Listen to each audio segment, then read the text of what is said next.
Caros irmãos, queridas irmãs, neste 34º domingo do tempo comum, que é também o último domingo do ano litúrgico, a Igreja celebra a solenidade de nosso Senhor Jesus Cristo, Rei do Universo.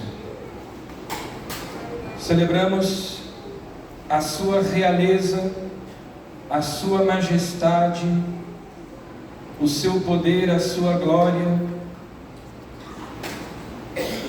e proclamamos o seu senhorio sobre nós. O tema central da pregação de Jesus é o reino de Deus. Nas parábolas, Jesus falava sobre o reino de Deus.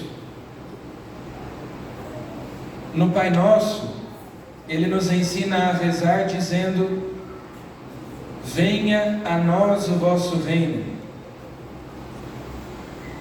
que significa domina sobre nós,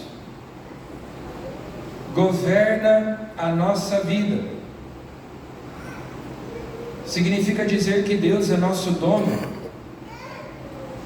que a nossa vida pertence a Ele e que nós queremos obedecer, fazer aquilo que Ele manda.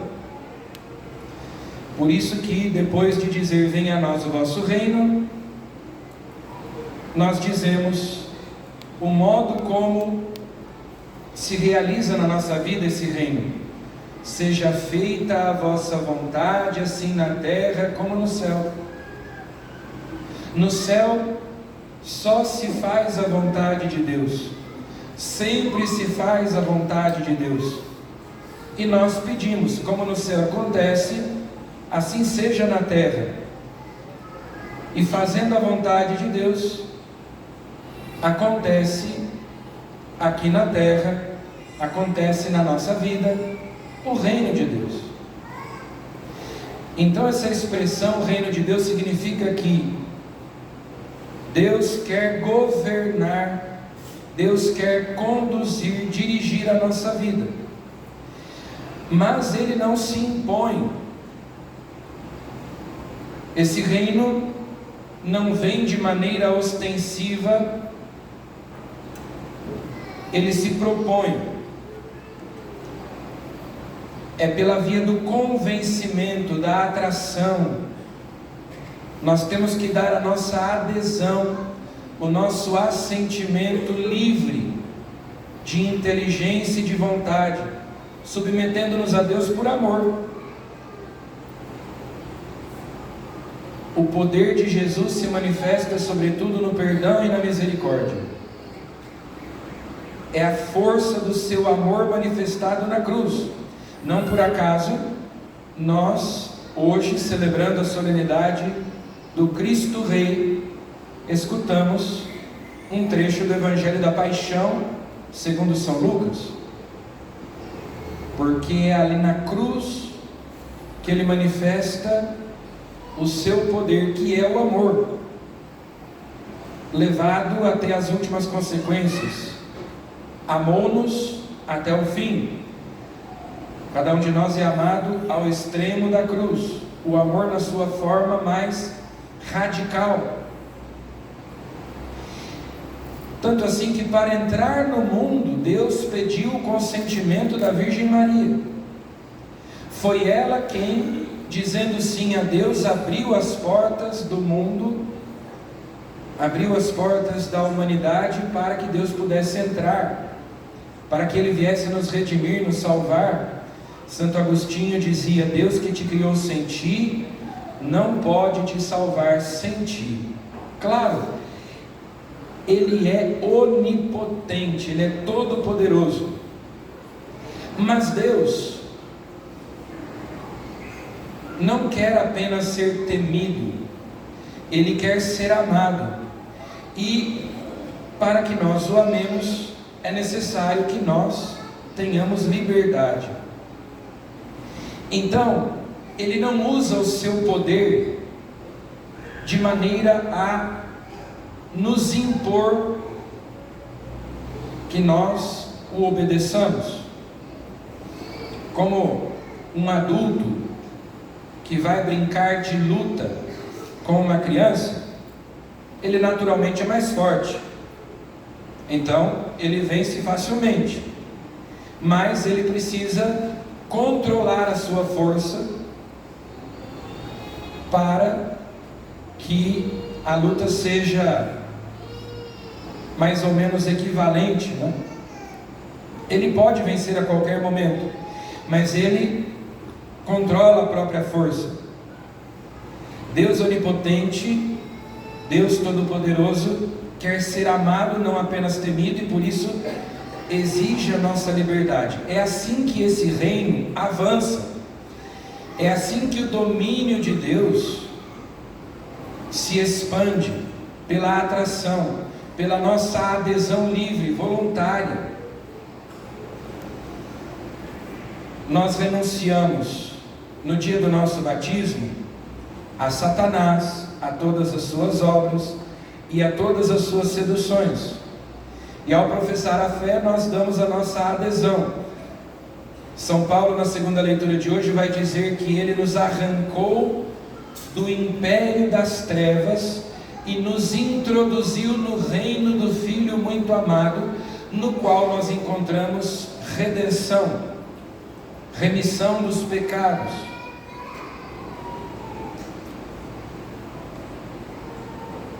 Nós, como bom ladrão do Evangelho de hoje, reconhecemos que somos pecadores, clamamos a misericórdia de Jesus. No Evangelho de hoje, Jesus está crucificado e os chefes dos judeus o insultam.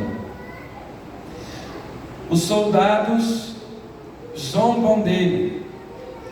Um dos condenados escarnece. Existe ali toda uma incredulidade. Ele dizia que era o Messias,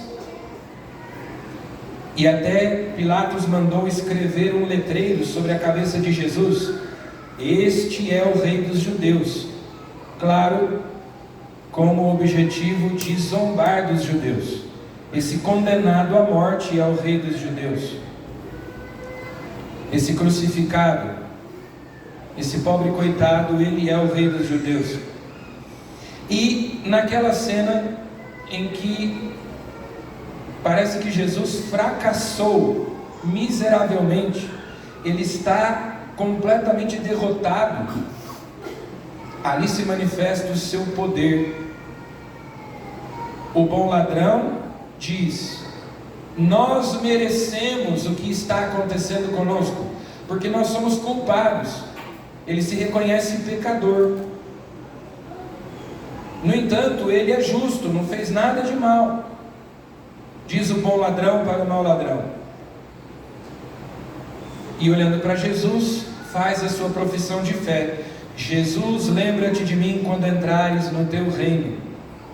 Ele crê de todo o coração que Jesus é Rei, que Jesus é Senhor, e ele se reconhece pecador, necessitado da misericórdia, do perdão de Deus, e que Jesus pode salvá-lo, que Jesus pode redimi-lo. E Jesus lhe faz aquela promessa: em verdade eu te digo, hoje mesmo estarás comigo no paraíso. Jesus promete a ele o céu, a salvação. O bom ladrão não foi coagido, o bom ladrão não foi obrigado a entrar no reino de Jesus, que não se impõe pela força, mas pela atração, por esse amor que, como diz São Paulo, constrange. E nós então, livremente, dizemos a Jesus: reina sobre mim. Como é difícil para nós não ter controle sobre tudo. Nós temos muito medo de perder o controle quando as coisas não acontecem do jeito que a gente planejou, né? Mas dizer que Jesus é nosso Rei, dizer que Jesus é nosso Senhor, significa que não são os nossos planos, mas os planos dele. Não são os nossos sonhos, mas os sonhos dele. Não é a minha vontade que eu vou impor, mas é a vontade de Deus que eu vou acolher. Isso é o reino de Deus. Ele é meu dono, eu pertenço a Ele, a minha vida não me pertence. Eu me submeto, por amor, livremente, voluntariamente. Assim é que se expande esse reino. Quando perguntaram a Jesus antes da sua ascensão: é agora que vais estabelecer o reino em Israel? Eles ainda pensavam num reino mundano. Jesus diz assim: descerá sobre vós o Espírito Santo e vos dará força para serdes as minhas testemunhas. E cheios do Espírito Santo, os apóstolos saíram pregando o Evangelho, anunciando a boa nova do reino de Deus, o senhorio de Jesus, falando de Jesus morto, crucificado, ressuscitado, e aqueles que escutavam e acreditavam pela fé e pelo batismo se tornavam membros da igreja, e é assim até hoje. Vejam que na primeira leitura, as 12 tribos de Israel vão até o rei Davi e pedem a ele que seja o seu rei. O rei Saul, que veio antes de Davi, não tinha conseguido reunir todas as tribos de Israel. Mas agora as 12 tribos, representadas pelos seus chefes, pelos seus anciãos, vêm a ele para entronizá-lo, para coroá-lo, ungí-lo rei e pedir a ele: reina sobre nós, nós entregamos o nosso destino nas tuas mãos. Jesus é o filho de Davi, é aquele que veio nos governar, que veio reinar, mas pede o nosso consentimento, pede o nosso sim, para nós, assim como Maria, dizermos: faça-se, cumpra-se em mim, segundo a tua palavra. Então o reino de Deus acontece quando nós fazemos a vontade de Deus. Na carta aos Romanos, São Paulo diz: não mais reine o pecado sobre os nossos corpos. Nós já renunciamos a Satanás, a todas as suas obras e seduções. Então, para que Jesus seja nosso Rei e Senhor, o pecado já não pode reinar sobre nós. Eu não posso ser movido, ser governado pelas minhas paixões desordenadas, pelos meus desejos egoístas. Eu devo ser conduzido pelo Espírito Santo. Por isso São Paulo tantas vezes nas suas cartas fala sobre essa luta que acontece dentro de nós. É uma guerra.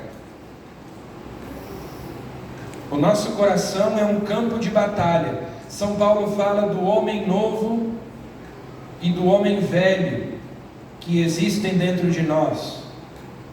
Os desejos da carne, a concupiscência, e os desejos do Espírito, que se antagonizam, se contrapõem. O bem e o mal, a luz e as trevas, o pecado e a graça, estão dentro de nós. O reino de Deus já começou em nós no dia do nosso batismo, mas ele deve estar sempre em expansão. Quando agora, há alguns anos, a Rússia invadiu a Ucrânia, porque queria expandir o seu território, queria possuir aquelas terras que possuem riquezas, que têm algum valor político, econômico, e por sua vez os ucranianos estão lá resistindo a essa invasão e dizendo: nós não queremos, ser dominados por vocês. Nós queremos a nossa autonomia, a nossa liberdade, né? Jesus não invade o nosso coração como a Rússia fez com a Ucrânia, mas Ele quer que o seu domínio cresça, que o seu reino seja expandido cada vez mais. E nós tantas vezes resistimos à graça, porque nós queremos fazer a nossa vontade, e não que Jesus reine sobre nós. O seu poder se exerce se Ele manda e nós obedecemos. Se Ele manda e nós não obedecemos, então Ele não está exercendo o seu poder, que é dele por direito. Nós fomos comprados pelo seu sangue, adquiridos por Ele, pertencemos a Ele, como nosso Deus, nosso Criador, nosso Pai. E também como nosso Salvador, Ele tem direito da nossa submissão, do obséquio da nossa vontade, a oblação da nossa vontade. Eu ponho a minha vontade no altar e a sacrifico, para fazer a vontade de Deus e não a minha, seguir as suas leis, os seus preceitos, os seus mandamentos. Ele manda, eu obedeço. Mas se eu resisto, então Ele não exerce o seu poder, e eu não fico debaixo do senhorio de Jesus. Ele nos tirou do império das trevas e nos introduziu no reino do Filho muito amado. Como o bom ladrão, é necessário que nós reconheçamos que somos pecadores, façamos o nosso ato de contrição, o reconhecimento de nossas faltas, de nossas culpas, professemos a nossa fé nele, entregando a nossa vida nas mãos dele, sem querermos ter controle. Nós queremos ter as rédeas, né? Mas proclamar o senhorio de Jesus, dizer que Ele é Rei, e não só que Ele é Rei, mas que Ele reina sobre nós e que nós pertencemos ao seu reino, é estar disposto a fazer a sua vontade, a entregar tudo nas mãos dele. Não ter medo de nada, não se preocupar com nada, porque saber que Ele está cuidando de tudo e que Ele tem um plano de amor para cada um de nós. Dizer como bom ladrão: Jesus, lembra-te de mim, lembra-te de mim, eu quero entrar no teu reino, eu quero que a minha vida seja governada por vós, não pelos meus desejos egoístas. Não mais reine o pecado na minha vida. Eu quero ser conduzido pelo teu Espírito, eu quero que a tua graça me mova, ser movido pelo teu amor. Vamos pedir essa graça a Jesus, neste dia em que celebramos a sua realeza, a sua majestade, dizendo que nós queremos nos submeter a Ele, que por amor nós, livre e voluntariamente, queremos servi-lo, queremos fazer sempre e em tudo a sua santíssima vontade. Louvado seja nosso Senhor Jesus Cristo.